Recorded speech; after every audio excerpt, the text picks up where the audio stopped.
ছাত্র জনতার অভ্যুত্থানের মুখে বাংলাদেশ থেকে পালিয়ে যাওয়া প্রধানমন্ত্রী শেখ হাসিনা বাংলাদেশকে ঠিক কতটা ক্ষতি করে গেছেন সেটা বোঝানো একটু মুশকিল।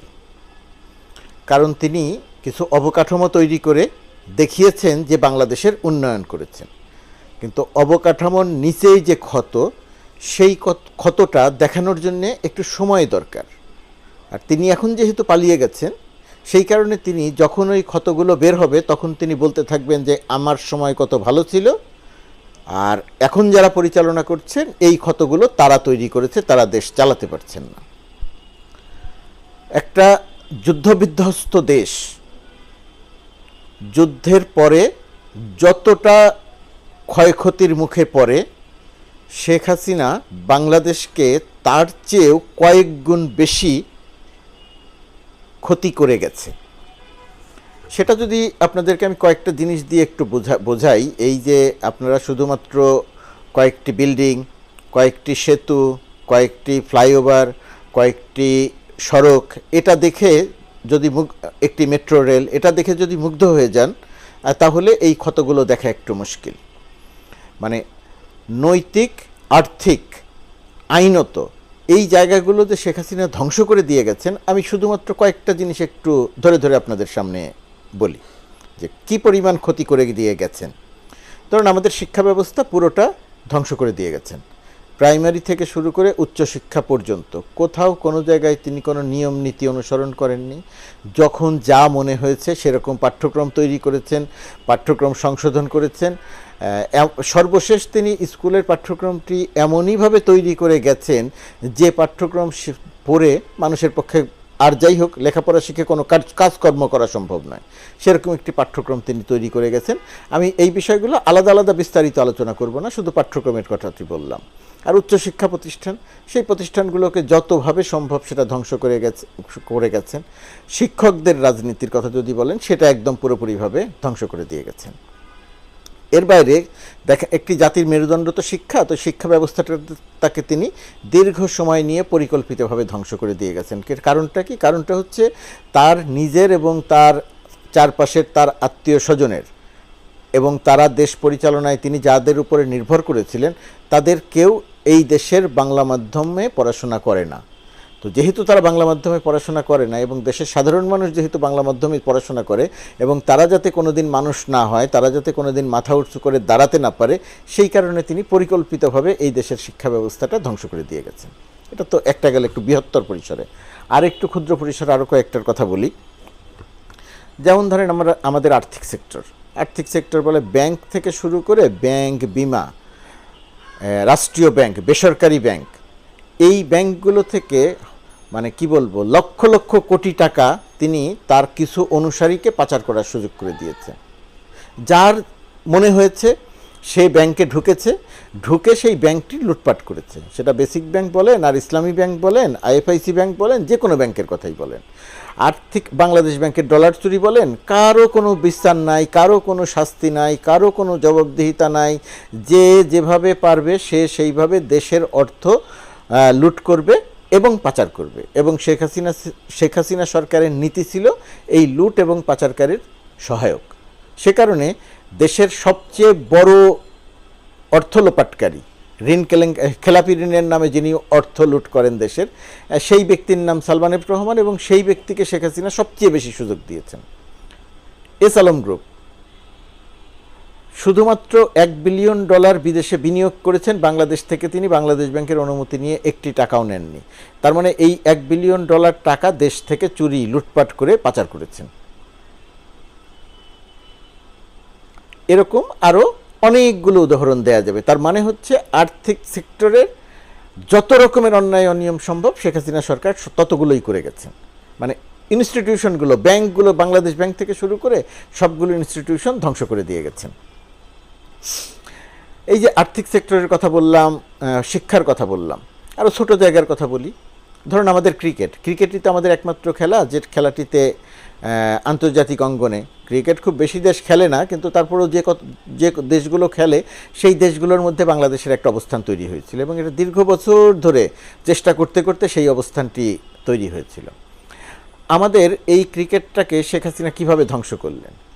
শেখ হাসিনা তার নিজের লোক পাপনকে ক্রিকেট বোর্ডের সভাপতি বানালেন, এবং সেই সভাপতি বানিয়ে সেটাকে একটা চিরস্থায়ী বন্দোবস্তের মতো ব্যবস্থা করে দিলেন। পাপনের ক্রিকেট বিষয়ে জ্ঞান যাই হোক, কথা যাই হোক, পাপনের নেতৃত্বে ক্রিকেটের শোচনীয় অবস্থা, যত শোচনীয় অবস্থাই হোক, শেখ হাসিনা নির্বিকার, সেই জায়গাতে তিনি দেখবেন না। সেখানে এত টাকা, এত অনিয়ম দুর্নীতির অভিযোগ, কোনো তদন্ত নাই, কোনো কথা নেই। ক্ষতির আরও একটা ধরন দেখেন, আমাদের কোনো সন্দেহ নাই মাশরাফি বিন মুর্তজা বাংলাদেশের ক্রিকেট ইতিহাসের অন্যতম সেরা অধিনায়ক, অন্যতম সেরা পেস বোলার। এই মাশরাফি বিন মুর্তজাকে তিনি দলের অধিনায়ক থাকা অবস্থাতে রাজনীতিতে এনে এমপি বানালেন। ভোটারবিহীন নির্বাচন, মাশরাফির যে জনপ্রিয়তা, নড়াইল থেকে নির্বাচন করলে মানুষ যদি ভোট দিত তবুও তিনি বিজয়ী হতেন বলে আমার ধারণা। কিন্তু মাশরাফিকে দলে নিয়ে এসে ভোটারবিহীন নির্বাচনে, রাতে ভোটের নির্বাচনে মাশরাফিকে এমপি বানানো হলো। এতে কি হলো? মাশরাফির ক্ষতি হলো যে তার যে আন্তর্জাতিক এবং জাতীয়ভাবে তার যে গ্রহণযোগ্যতা, সেই গ্রহণযোগ্যতার ক্ষতি হলো। তার চেয়ে বড় ক্ষতি হলো বাংলাদেশের ক্রিকেটের। তিনি দলের অধিনায়ক থাকা অবস্থাতে ভাগ হয়ে গেলেন, এক পক্ষের মানুষ হয়ে গেলেন, আওয়ামী লীগের মানুষ হয়ে গেলেন, বিএনপি সহ অন্যরা যে একটি পক্ষ, সেই পক্ষের বিরুদ্ধে চলে গেলেন। মাশরাফিরও ভুল আছে, তিনি তখন সেটা বুঝতে পারেননি, তখন তিনি সেটা না করতে পারেননি, অথবা তিনি না করলেও তার সেই কথা শোনা হয়নি। অর্থাৎ ক্রিকেটের যে ক্ষতি, সেই ক্ষতির কারণগুলোর মধ্যে মাশরাফিও একটি। সাকিব আল হাসান মানুষ হিসেবে বেয়াদব, লোভী, বাটপারি, জোচ্চুরি, এগুলোতে তার এক ধরনের সম্পৃক্ততা আছে। আদম পাচার থেকে শুরু করে সব কিছুতে তার একটা সম্পৃক্ততা আছে। খুঁজলে টাকা পাচারের তথ্য তার বিষয়ে পাওয়া যাবে। সব কিছুর পরেও সাকিব আল হাসান ক্রিকেটার হিসেবে অসাধারণ। বহুদিন পৃথিবীর নাম্বার 1 অলরাউন্ডার হিসেবে তিনি থেকেছেন। কিন্তু সাকিব আল হাসানকে শেখ হাসিনা আরও বড় বেয়াদবি করার লাইসেন্স দিয়ে দিল। সাকিব আল হাসান বোর্ড যে সিদ্ধান্ত নিক, সে সিদ্ধান্ত মানে না। জাতীয় দলে খেলার কথা, জাতীয় দলে খেলবে না, সে অন্য জায়গায় লিগ খেলতে চলে যায়। বোর্ড তাকে কোনো কিছু বলতে গেলে চিন্তা করে, কারণ সাকিব আল হাসানের কাছে শেখ হাসিনার সরাসরি সম্পর্ক। সাকিব আল হাসান প্রধানমন্ত্রী শেখ হাসিনাকে ফোন করে কথা বললেই সেই সাকিব আল হাসান যেটা বলেন সেটাই গ্রহণযোগ্য হয়, বোর্ড যেটা বলে সেটা গ্রহণযোগ্য হয় না। অর্থাৎ বাংলাদেশের ক্রিকেটটাকে আজকে যে শোচনীয় অবস্থার মধ্যে পড়েছে, এর একক কৃতিত্ব মানে কি, মানে ভয়াবহ রকমের কৃতিত্ব, সেটি হচ্ছে শেখ হাসিনার। মানে একটা খেলাকেও তিনি ছেড়ে দেননি। আরও ধরেন আমাদের চলচ্চিত্রের অবস্থা খুবই খারাপ, আমাদের নাটকের অবস্থা মোটামুটি ভালো, কিন্তু সেই জায়গাটিও শেখ হাসিনা ধ্বংস করে দিয়েছেন। চলচ্চিত্রের যে সমস্ত নায়ক, নায়িকা, অভিনেতা, অভিনেত্রী যারা আছেন, তাদের সবাইকে তিনি দলে এনেছেন যে বিরুদ্ধ মত কিছু থাকবে না, এবং এই সমস্ত নায়ক নায়িকারা এক ধরনের তল্পিবাহকে পরিণত হয়েছেন, এক ধরনের তোষামোদকারীতে পরিণত হয়েছেন। ঢাকার থেকে প্লেনে চট্টগ্রাম গিয়ে চট্টগ্রামে বক্তৃতার সময় বলে যে ঢাকা চট্টগ্রাম হাইওয়ে রাস্তা কি ইউরোপের মতো, মানে এক ধরনের বাটপাড়িতে পরিণত হয়েছেন। 300-400 মানুষ মারা যায়, এই তোষামোদকারী অভিনেতা অভিনেত্রীদের চোখে একটুও পানি আসে না, সেটা নিয়ে কথা বলা হয় না। বিটিভিতে আগুন দেয়া, অবকাঠামো পুড়িয়ে দেয়া, তারা বিটিভির সামনে গিয়ে কান্নাকাটি করেন। তো এই কারণে এই চলচ্চিত্রের এই অঙ্গনটি অভিনয় শিল্পের একটি অংশ, অভিনয় শিল্পীদের একটি অংশ একেবারে সম্পূর্ণরূপে শেখ হাসিনা হাতে ধরে ধ্বংস করে দিয়ে গেছেন। যদিও অভিনয় শিল্পী নির্মাতাদের একটা বড় অংশ প্রতিবাদে শরিক হয়েছেন, এবং তারা পাঠকের কাছে, তারা দর্শকের কাছে গ্রহণযোগ্য একটা অংশ, এটা কিছুটা আসার কথা।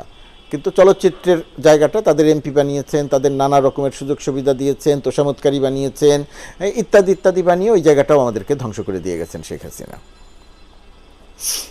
আরেকটা কাজ তিনি করেছেন, সেটা হচ্ছে অরাজনীতিক। ধরেন সজীব ওয়াজেদ জয়ের বন্ধু, তার ছেলের বন্ধু আরাফাত, তার আর কোনো যোগ্যতা নেই, বাংলাদেশের রাজনীতি করেন নাই, বাংলাদেশের রাজনীতি বোঝেন না। তার একটাই যোগ্যতা, সেটা হচ্ছে তিনি মিথ্যা কথা বলতে পারেন। ওই যে হিটলারের যে মিথ্যা বলার প্রচারক ছিলেন না, ডক্টর জোসেফ গোয়েবলস একটি কথা বারবার করে পরিকল্পনা করে মিথ্যা কথা বলতেন। তো আরাফাত ছিলেন হচ্ছে ওই গোয়েবলসের সবচেয়ে নিম্ন শ্রেণীর রূপ। এই সবচেয়ে নিম্ন শ্রেণীর রূপের গোয়েবলস অনবরত মিথ্যা কথা বলতে হবে। এই মিথ্যা কথা বলার কারণে শুধু মিথ্যা নয়, আরও বহু রকমের অপকর্ম আছে করেছে। তো সেই মিথ্যা কথা বলার পুরস্কার স্বরূপ তাকে মন্ত্রী বানানো হয়েছে। অপকর্মের কথা, যেমন তার একটা প্রতিষ্ঠান ছিল, এখনও তো আছে, সুচিন্তা ফাউন্ডেশন। দেশের কোনো একটি মন্ত্রণালয় থেকে 25 কোটি বা 40 কোটি টাকা নিয়েছিল।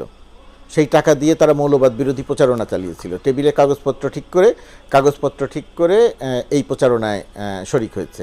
আমার ধারণা যে আমি যে তথ্যটি দিচ্ছি এটি সঠিক তথ্য। কোনো সাংবাদিকও এরকম 25 কোটি টাকা নিয়েছেন বলে জানা যাচ্ছে।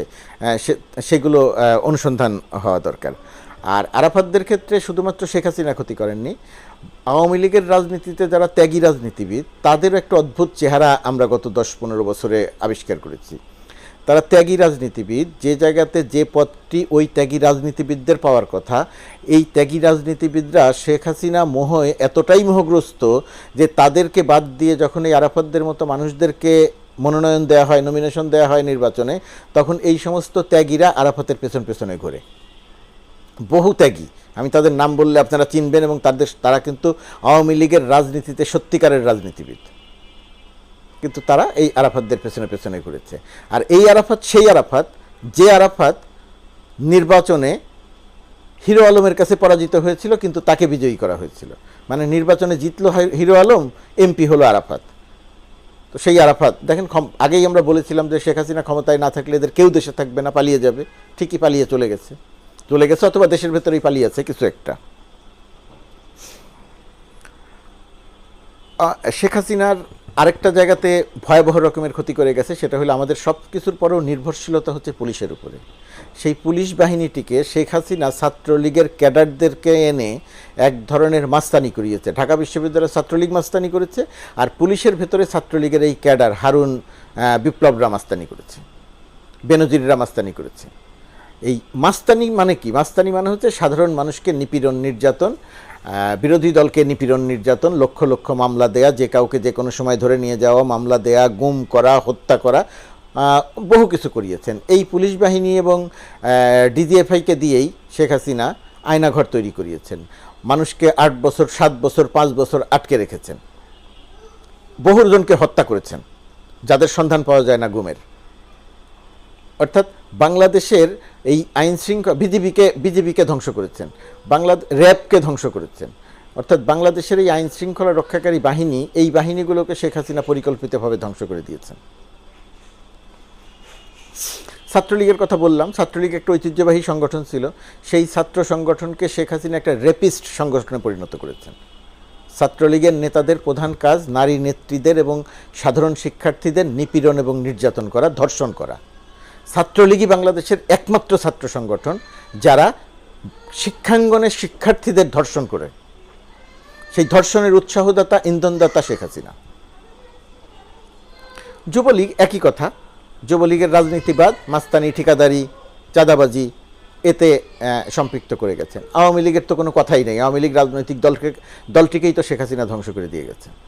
ইতিহাসের সবচেয়ে বাজে, সবচেয়ে অযোগ্য, সবচেয়ে অদক্ষ ওবায়দুল কাদেরকে পরপর 3বার, মনে হয়, হ্যাঁ 3বারই তো সাধারণ সম্পাদক বানিয়েছেন।